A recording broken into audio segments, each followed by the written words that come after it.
Hi. That's spooky, isn't it? Oh, man. I was like, oh, and then that's what came out of my mouth. Anyways, listen up, Rangers. Welcome to the Geek Chest. My name's Steve. This thing does not fit my face very well. And today we're going to be reviewing the movie Five Nights at Freddy's 2. This will be a spoiler review because it's just going to be me doing a bunch of ranting and talking about things I liked and didn't like about the movie. Also, if you guys are curious about this, I actually made this. It was fun to file online, 3D printed it, and then just painted it, made it look old. Then the back actually had some straps, holes for the mask, so that made life easier. Bit of foam here so the plastic isn't just resting on my wife's forehead. And then some cloth just so you can still see through it, but it keeps the eerie blackness. Made this for Jessica for when the first movie came out because this is like her favorite character. So made this so she could wear it to the movie, and then COVID happened, so we didn't amount to going to see it. It works pretty well. It's like when you see like in animes, people wear like the mask on the side of the head. Not too bad. Sort of covers up the bald spot. But anyways, if you guys are wondering, no, Arnes isn't going to be in this video. I know some people have been asking why he hasn't been in stuff for lately. It's just hard to get time to film together. That and he hasn't seen it yet anyways. So, just like with Predator Badlands, if he sees it, we'll maybe do another video just kind of throwing ideas at each other. Still have to do the Badlands one because he did go see it. You just saw it later. We haven't had a chance to film. And last time he was over filming, we had to do toys. So, there's that. So, like I said, it's just going to be Steve just ranting today. I don't know if you guys would be interested in maybe having somebody else do some videos or do some movie reviews or something. Maybe make them a little bit more short formed. But yeah, so with Five Nights at Freddy's 2, it is a continuation of the first movie. Which, it's probably my first issue. Well, like I said, this is going to be a spoiler video, so I'm just going to be talking about things that happened during the movie.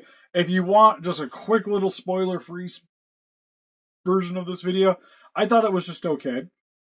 I like... If my best way I can sum it up for me, if you've watched our reviews for a while, is it reminds me a lot of Alien vs. Predator Requiem, where there's certain things I really love about the movie, and then there's a lot of things that I don't really love about the movie. So it has a lot of like ebb and flow. So for me, it's a great like YouTube short, like YouTube clips compilation video movie. But that also is just like the sum of the parts I think is greater. There's some of the parts that make the whole a bit better. So I don't mind the movie. It's great for kids, and it's great for if you really love Five Nights at Freddy's. I think you're going to find a lot of enjoyment in it. If you haven't seen the original movie, or maybe you're not that into Five Nights at Freddy's, it's probably not going to be for you. If you didn't like the first one, you're probably not going to like this one. Anyways, now you're probably not going to watch the rest of this video, but whatever. Steve's going to start ranting about stuff. So, first and foremost, one negative I have, it's mainly just, I think, just the whole screenplay in general, is, this is actually kind of distracting. I'm going to remove this. Don't mind me. But, for the screenplay in general, I feel like what they were trying to introduce with this movie, or just include in this movie, I think just kind of distracts from the overall plot. Because it feels like there's a lot of things that they were trying to do with the whole Vanessa dealing with Raft and stuff. Plus, there's this new location. Plus, he has another kid and all this. Like, they're trying to toss in so many things into this runtime that I think it just really affected it negatively. Where there's just a lot of plot holes, and we need another movie to kind of help fill in the gaps. Which, for me, doesn't work so well for a standalone movie. Because, especially with sequels, I really love when a sequel kind of is its own thing, where you didn't need to see the previous one to really to have a good understanding to watch and enjoy this movie. Or already have some like pre-existing knowledge. You can just sit down, watch it, get your money's worth out of the bang. Where with this plot, I feel like really helps if you already have like an understanding of Five Nights at Freddy's game lore, or have at least seen the previous movie and had some enjoyment with that. Because there's just things that just happen in the plot where I'm just like, what? Or just random just like decisions that they made with the movie that just doesn't make as much sense to me. And that's probably my biggest gripe with the movie is just like I guess just the writing in general just really wasn't for me. And I would have liked for it to even, like, if I was going to be doing it, I probably would have had like a new cast. Maybe had like one returning character. Maybe like Vanessa would probably be the way to tie it in and kind of keep the acting thing going. I think I would have preferred that more instead of somehow trying to be like, oh, there's a second location, but the second location's right next to the first location, and it's within walking distance of the protagonist's house. That was from the previous movie, but somehow nobody knows about it.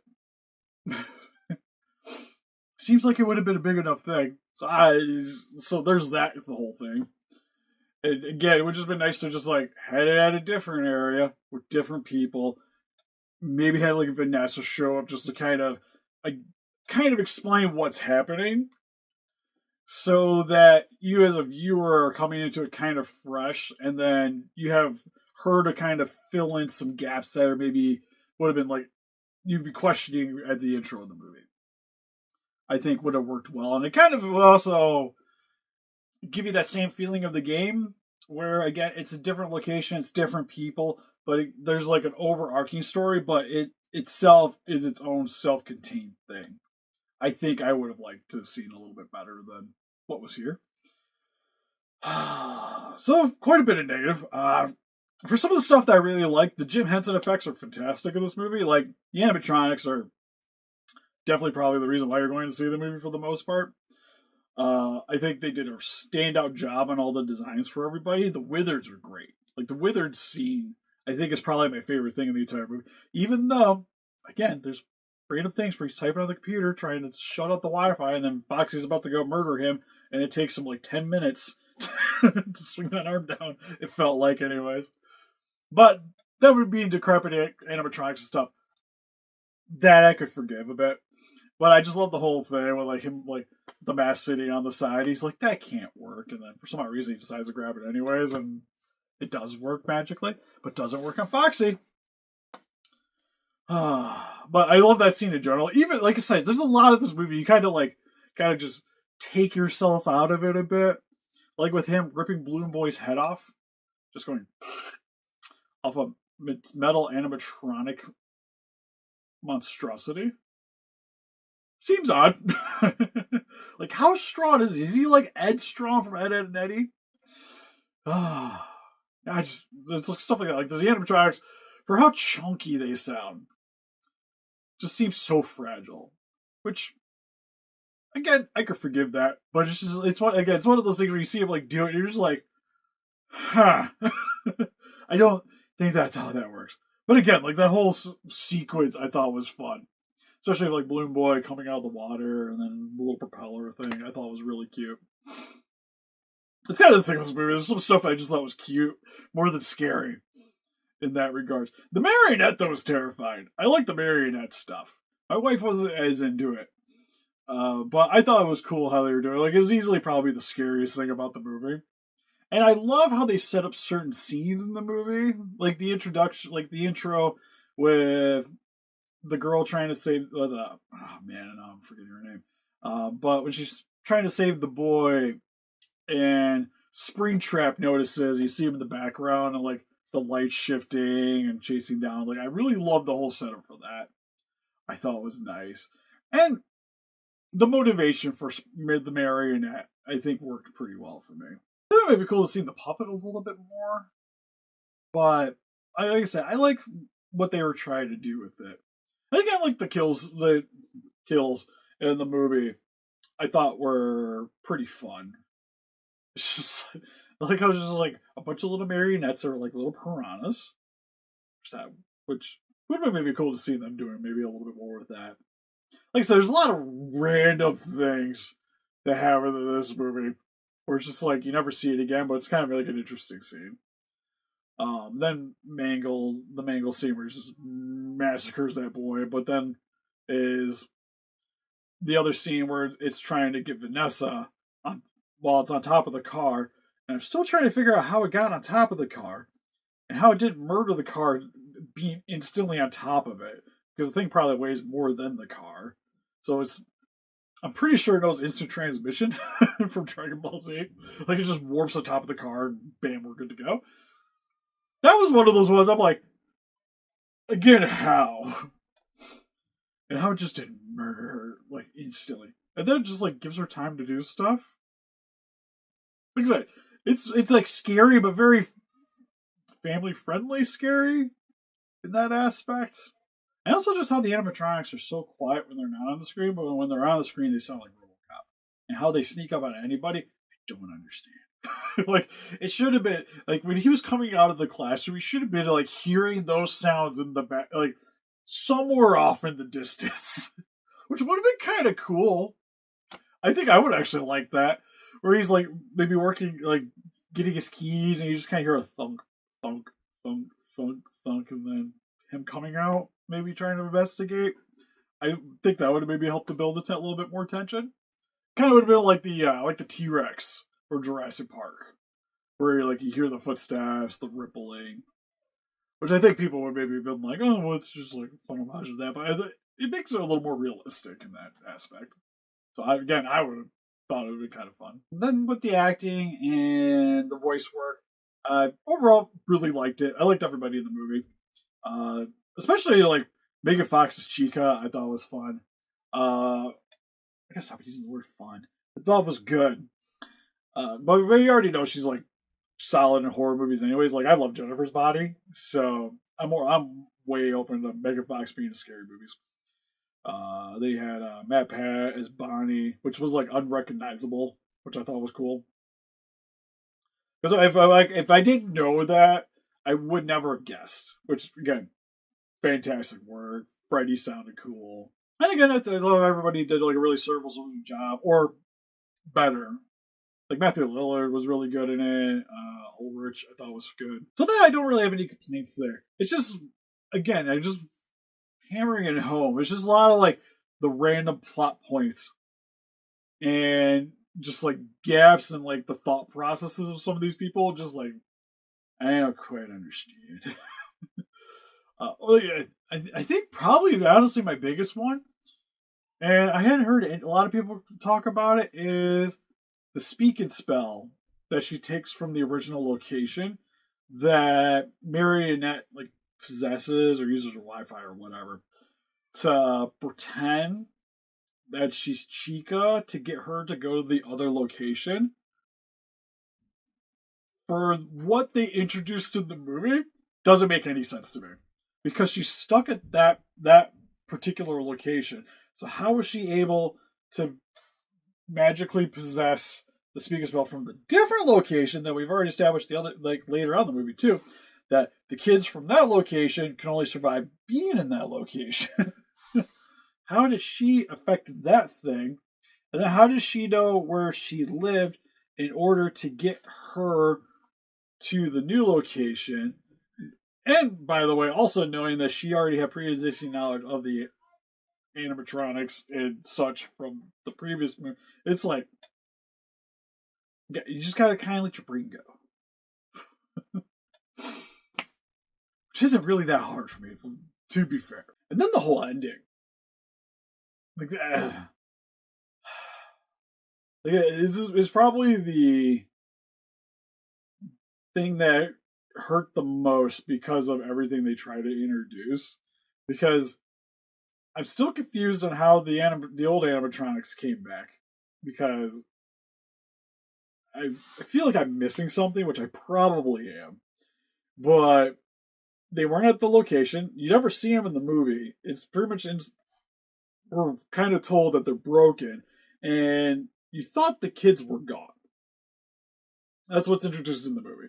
And at the end of the movie, all of a sudden, the animatronics are back, functioning. I'm not as upset the kids are possessing them, but where do they even come from? And again, why does all get up? for being loud giant animatronics, and then instantly murder all the other animatronics, which, okay, kind of fun. I'll let that slide. And then the main villain tries to run out the house, gets clotheslined. That's the end of that. And then the other kids are now presumably going to heaven because they can't survive. The animatronics are powering down because they're out of the old location. They can't survive out of the old location, but why? They're magical ghost animatronics now. So what does that have to do with that? But the other ones can leave. Well, I guess they're Wi-Fi, so there's not a kid technically possessing those. Only the marionette is in possession of marionette. So it's like I said, there's a lot of things that aren't established really well. And that, like, it was egregious. It was just like, so what happened with the bad guy? They just clotheslined him and left. Vanessa was lying. The family doesn't want to see her anymore. Which, this is kind of what I'm hoping with the third one, what they introduce with the after credit scene, is hopefully it's new characters. With, again, just an overarching story, is kind of what I want to see from these movies. Which I think, for me, just to kind of sum it up, would just make them easier to digest for people going into it, instead of having to watch all these previous ones to really understand. Like, one of my favorite movies of all time, Aliens. Which, as a sequel, I like better than the original. Because, as the viewer, you could go into this blind, and you're kind of at the perspective of, like, the colonial Marines, where you're like, okay, we're badasses, we can deal with this thing. There's a character that has seen and understands what they're getting into, but you don't. But as the viewer, there's nothing that from the previous movie that isn't kind of being sort of explained to you as the plot is progressing, and then once you get introduced to the villains, like, you're all caught up at that point. Everything's good to go.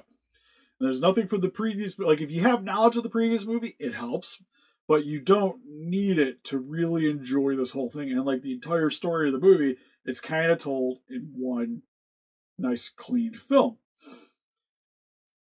And even growing up, like, I saw Aliens before Alien. And I was like, Aliens is amazing. And then I was like, wait, there's a first one? and I didn't need to know that. Predator also is the same kind of thing, where you can watch Predator 2, not having seen the original Predator. It works. You don't.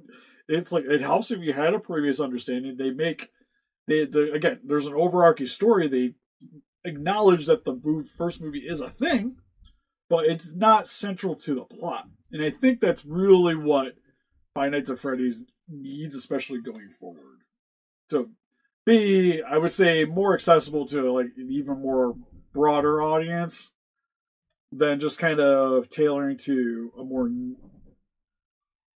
I don't want to say niche fan base. The fan base is pretty big, but more tailored to just people that enjoy that and younger kids. She's already upset that I'm annoyed about it. So just to kind of conclude it, I didn't hate the movie. Granted, I probably sound more like a complainer than anything with this video, which, to be fair, is just. But there's still a lot of the movie that I like too. And if somebody's going to be like, hey, you want to watch Five Nights at Freddy's 2? I'm not going to be like, no, I don't. I'm like, sure. But anyways, you guys to beat those guys by hitting that like button, subscribe, become a ranger today. We also got Instagram, Patreon, TikTok, and Facebook. Guys, like, keep the day with you on donate. Really would appreciate. Guys, like to pick up some Five Nights at Freddy's collectibles for yourself. Link in the description for Entertainment Earth. Go to Hell Sport channel. Get yourself some whatever they got available there. These were popcorn buckets from AMC. And sadly, those aren't on there as well. The little endoskeletons. I still have to get a hold of more of them. Well, I was able to acquire Chica recently, and the Bonnie and Freddy are kind of expensive on eBay, which sucks. Sucks a lot. If you also guys like to get some custom figures done, I have an Etsy shop, which has custom beam effects and stuff for Godzilla toys. We also got a t-shirt shop, which I'm still waiting to get the closing as of right now. yeah, still waiting. But with the holidays, it usually takes a little longer, so I understand. We also have a t-shirt shop. If you guys like to get our logo on your apparel, and we'll see you guys next one. Oh yeah, we got Patreon too. Discord attached to our Patreon. If you guys want to help support the channel that way, unimportant reviews go up in advance there. And see you guys next one. Bye bye.